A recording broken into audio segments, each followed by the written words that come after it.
New session of KCC tutorials. तो बच्चों आज हम 10th इंग्लिश का 2.4 द पुली ए पोएम सीखने जा रहे हैं।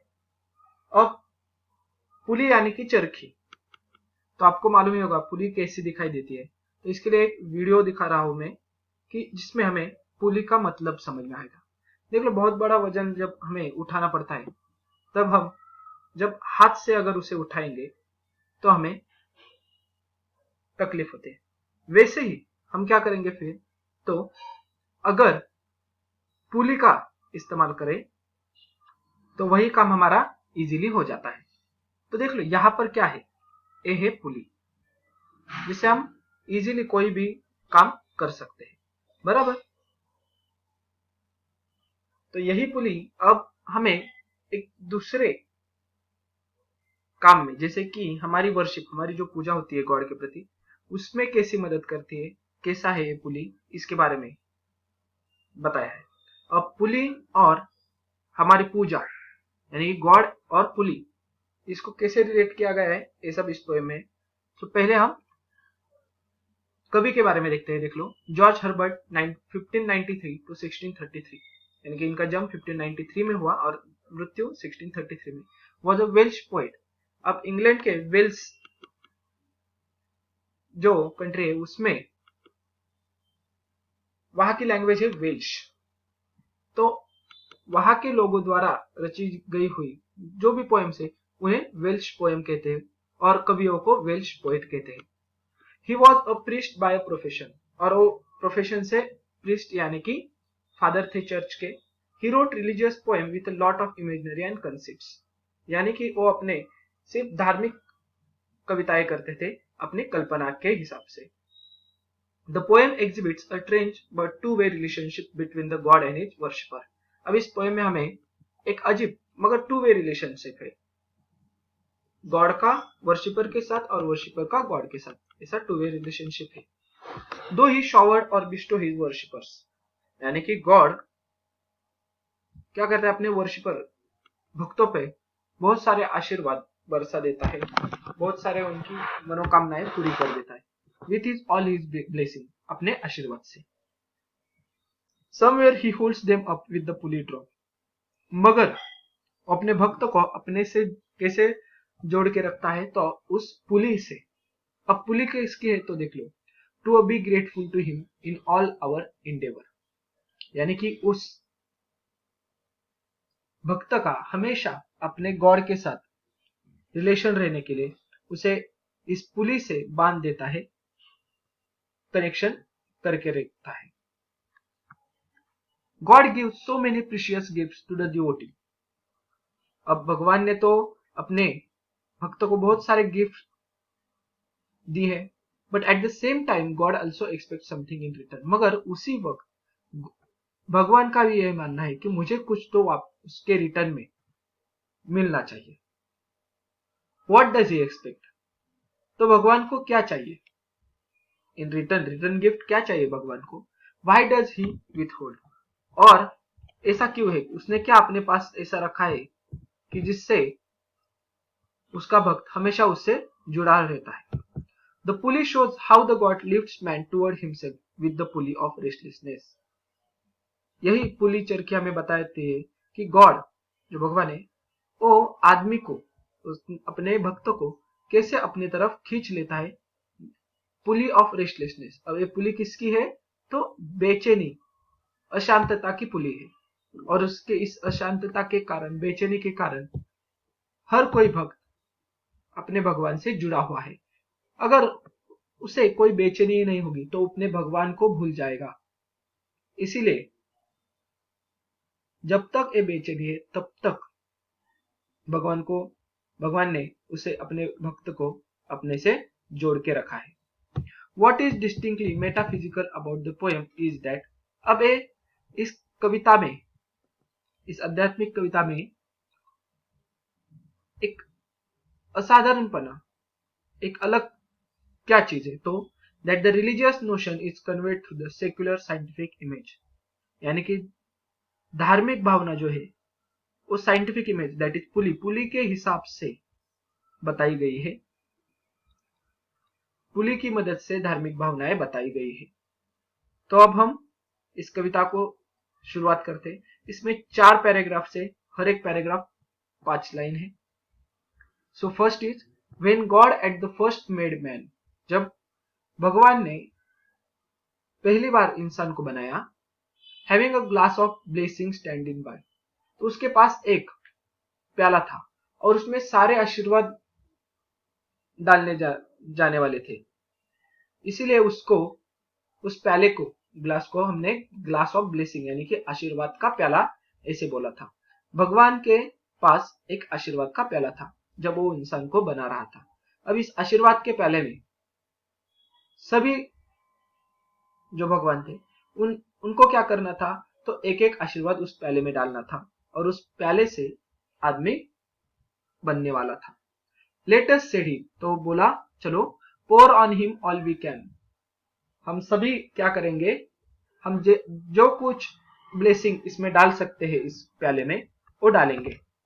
लेट अस वर्ल्ड्स रिचेस, यानी कि वेल्थ बनाओ, इस वर्ल्ड को हम क्या बनाएंगे, वेल्दी बनाएंगे। विच डिस्पर्स्ड लाइफ, इस जग में जो स्कैटर्ड हुआ है, लाई झूठा जग है, इसमें कुछ अच्छा ही करते हैं। कॉन्ट्रैक्ट इनटू अ स्पैन, इसीलिए कॉन्ट्रैक्ट इनटू द स्पैन यानी कॉन्ट्रैक्ट यानी कि कलेक्ट टुगेदर एंड स्पैन यानी कि छोटा सा स्पेस। तो इस प्याले के छोटे से स्पेस में, जगह में, वो सब हम अच्छी चीजें डाल देते हैं जिससे मनुष्य बनेगा और इस जग में, इस संसार में वेल्दीनेस, रिचनेस आएगा। ये हो गया हमारा फर्स्ट पैराग्राफ। तो कैसे बना इंसान, तो देख लो। So strength first made away, यानी कि उस प्याले में सबसे पहले शक्ति डाली गई। कौन सा ब्लेसिंग मिला, आदमी को शक्ति, मानसिक शक्ति, शारीरिक शक्ति, बौद्धिक शक्ति। अब इंसान के पास शक्ति आ गई, शक्तिमान हो गया इंसान। देन ब्यूटी, अब उसके बाद उसे सुंदरता भी मिली। देन ब्यूटी फ्लोड, यानी कि उसमें सुंदरता गई उस प्याले में। देन विजडम यानी कि नॉलेज, इंसान को ज्ञान दिया जिसकी वजह से उस नॉलेज का यूज करके वो अच्छी अच्छी चीजें, बहुत अलग अलग चीजें बना सके। देन ऑनर यानी कि सम्मान, वो दूसरों का सम्मान करे।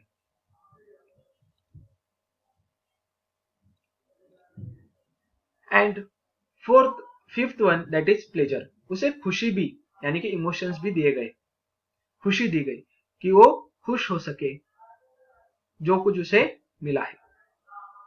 When almost all was out, जब सभी आशीर्वाद उस प्याले में डाले दिए गए, गॉड मेड अ स्टे, तब भगवान थोड़े से रुके।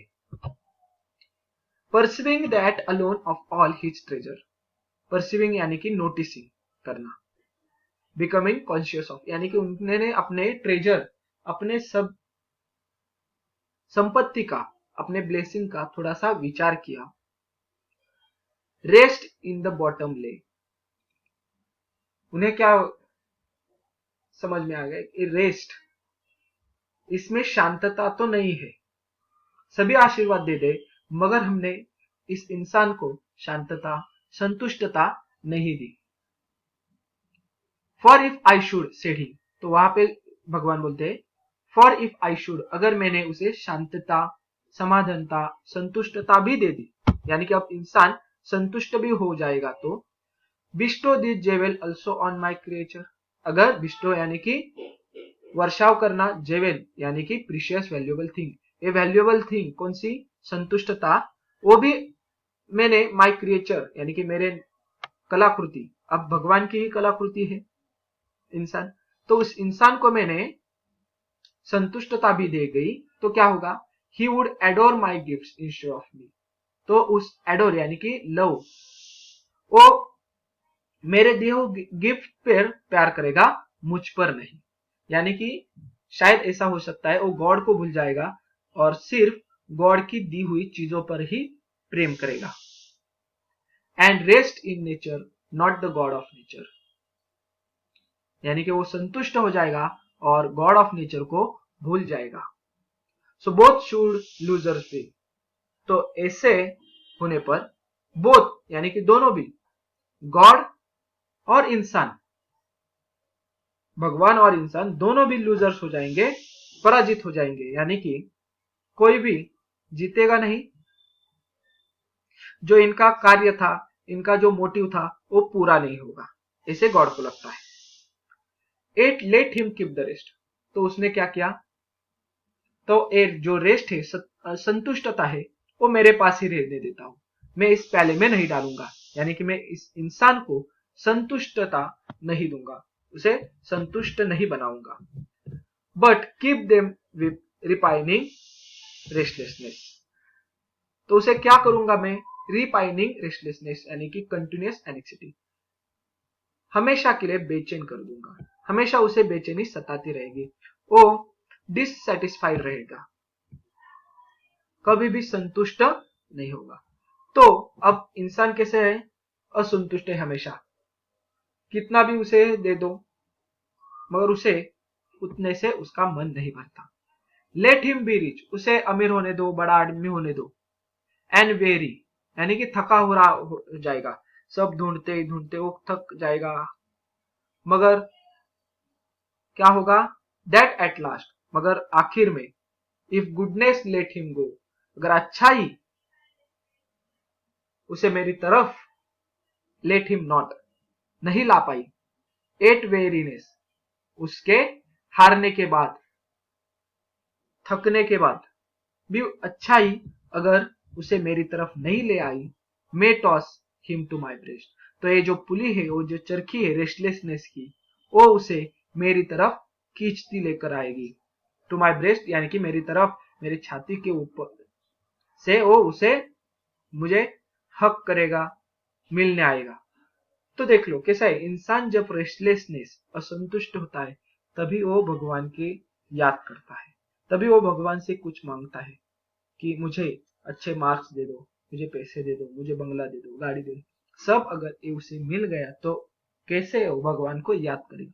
तो इसीलिए भगवान ने क्या किया है, तो उसे असंतुष्ट बनाया, डिससेटिस्फेक्शन दिया है, जिसके वजह से वो कभी भी भगवान को भूल नहीं जाएगा। और यही डिससेटिस्फेक्शन की पुली जो है, वो इन दोनों के बीच संबंध बनाए रखी है, जो कि है वर्शिपर और गॉड के बीच।